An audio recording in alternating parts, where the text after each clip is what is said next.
Hello friends, आप सभी का हमारे यूट्यूब चैनल पर बहुत बहुत स्वागत है। दोस्तों, आज मैं आपको भारत के उस वीर महान योद्धा की कहानी बताने जा रहा हूं, जिसके नाम से मुगल बादशाह अकबर तक कांपा करते थे। दोस्तों, उनका नाम है महाराणा प्रताप।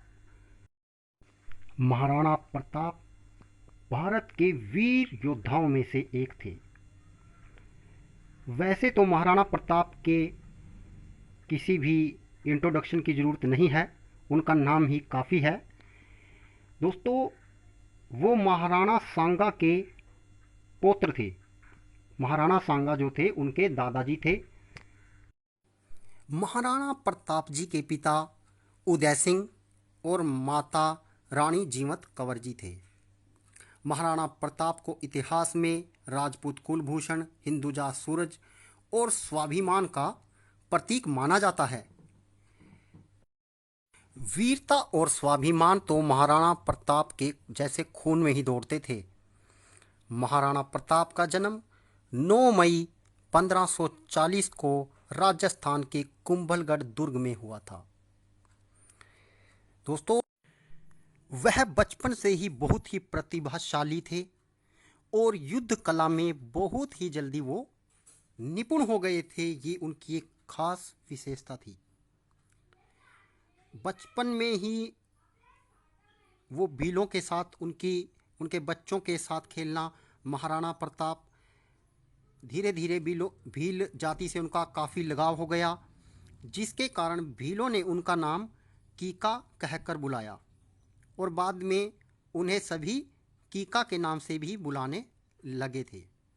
वैसे तो इतिहास में महाराणा प्रताप ने अनेक लड़ाइयाँ लड़ी हैं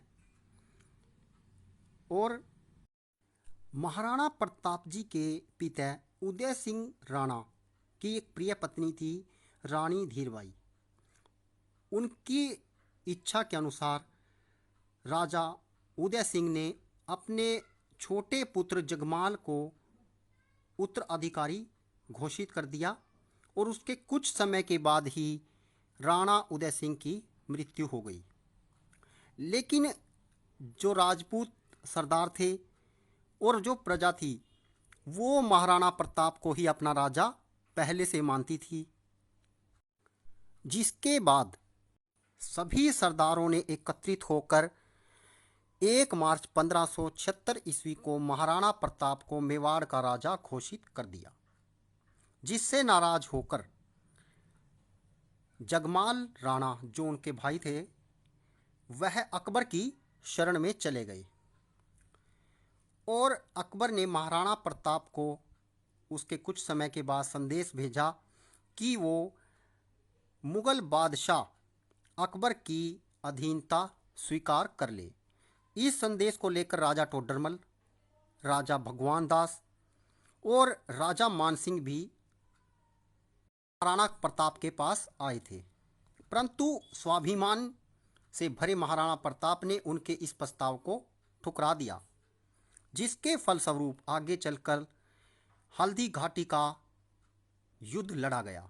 हल्दी घाटी का युद्ध महाराणा प्रताप और अकबर की सेनाओं के बीच 18 जून 1576 ईस्वी में हल्दी घाटी में हुआ। इस युद्ध में आधे से ज़्यादा राजपूत राजा अकबर की तरफ थे, क्योंकि वो पहले से ही अकबर की अधीनता स्वीकार कर चुके थे।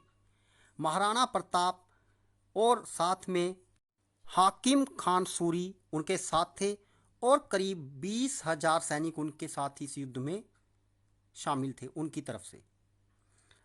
और जो इतिहासकार लिखते हैं कि अकबर की तरफ से करीबन 80 से 1 लाख की सेना ने भाग लिया था, परंतु इस युद्ध में महाराणा प्रताप ने आधे से ज़्यादा सेना को समाप्त कर दिया था।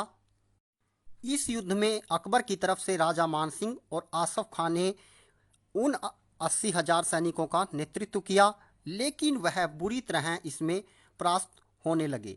महाराणा प्रताप की एक छोटी सी सेना ने मुगलों की सेना को धूल चटा दी थी।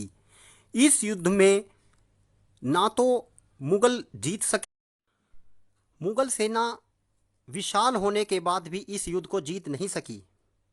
दूसरी तरफ इस युद्ध में किसी भी पक्ष की पूर्णतः जीत नहीं हो सकी और इस युद्ध के बाद अकबर के जो मन के अंदर था, महाराणा प्रताप का खौफ पूरी तरह से बैठ गया। युद्ध के दौरान जब महाराणा प्रताप के वफादार घोड़े चेतक ने महाराणा प्रताप को घायल अवस्था में देखा तो वह उन्हें लेकर हल्दी घाटी से ऊपर से ही उसने छलांग लगा दी और हल्दी घाटी से गिरने के कारण महाराणा प्रताप का घोड़ा, जिसका नाम चेतक था, वह बहुत ही बुद्धिमान घोड़ा था और महाराणा प्रताप का पूरा वफादार था। वह घाटी से गिरने के कारण उसकी कुछ समय के बाद मृत्यु हो गई। महाराणा प्रताप को इससे बहुत ही बड़ा आघात पहुंचा क्योंकि महाराणा प्रताप अपने घोड़े से बहुत लगाव करते थे। इतिहासकार लिखते हैं कि महाराणा प्रताप का इसके बाद का जो समय था, हल्दी घाटी के युद्ध के बाद का, वो पहाड़ों या जंगलों में व्यतीत होता चला गया। परंतु हल्दी घाटी के युद्ध के बाद अकबर का साहस नहीं हुआ कि वह महाराणा प्रताप पर दोबारा हमला कर सके। अकबर का वह स्वप्न, वह चाहता था कि महाराणा प्रताप उसकी अधीनता स्वीकार करके दीन ए इलाही धर्म को अपना लें। परंतु उनकी मृत्यु तक अकबर का यह ख्वाब भी रह गया। इस युद्ध के बाद मेवाड़ के गौरव भामाशाह ने महाराणा प्रताप के चरणों में अपनी सारी संपत्ति रख दी। भामाशाह ने 20 लाख सोने की अशर्फियाँ और 25 लाख रुपए महाराणा प्रताप को भेंट स्वरूप प्रदान किए ताकि वह सेना का गठन करें और उन्हें मुगलों से लोहा लेने में कोई भी समस्या न आए। जब जब महाराणा प्रताप का इतिहास में नाम लिया जाता है तो गौरव भामाशाह का नाम तो स्वयं ही आ जाता है, क्योंकि उनकी देशभक्ति जो है उनके इस बलिदान से स्पष्ट झलकती है। महाराणा प्रताप के बारे में एक बात बहुत ही विशेष है कि वो अपने पास हमेशा 2 तलवार रखते थे।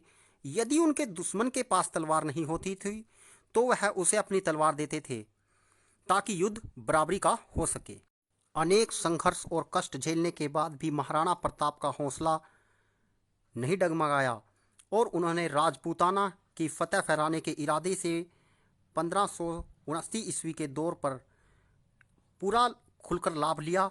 और जब मुगल बंगाल और बिहार के युद्धों में उलझे हुए थे, महाराणा प्रताप ने पश्चिमी मेवाड़ के अधीन गोलकुंडा, उदयपुर और कुंभलगढ़ आदि पर अपना कब्जा कर लिया और मुगल बादशाह अकबर यह सब देखता रह गया।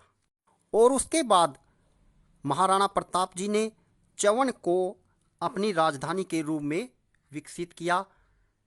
12 साल के कठोर संघर्ष और भारी सैन्य शक्ति के बाद भी मुगल सम्राट अकबर प्रताप के राज्य मेवाड़ का बाल भी बांका नहीं कर पाया और इस तरह महाराणा प्रताप अपने राज्य मेवाड़ को स्वाधीनता हासिल करवाने में कामयाब हुए। मेवाड़ पर फिर से अपना कब्जा जमाने के बाद करीब 11 साल के बाद राजस्थान के चवन में 19 जनवरी साल 1597 में महापराक्रमी योद्धा महाराणा प्रताप की मृत्यु हो गई। उनकी मृत्यु पर उनके दुश्मन मुगल सम्राट अकबर के भी आंसू निकल आए थे, क्योंकि वो इतने वीर थे, इतने बहादुर थे। अकबर को हमेशा अफसोस रहा कि वो इतने वीर बहादुर को नहीं हरा सका। अकबर कभी कभी स्वयं भी उनके गुणों की प्रशंसा करता था, क्योंकि वह जानता था कि धरती पर महाराणा प्रताप जैसा सूरवीर दूसरा कोई नहीं है। महाराणा प्रताप ऐसे राजा थे जिन्होंने अपनी प्रजा के लिए जिया और पूरा जीवन प्रजा की भलाई और मातृभूमि की सेवा में समर्पित कर दिया। इतिहास के ऐसे वीरों को हमें शत शत नमन है।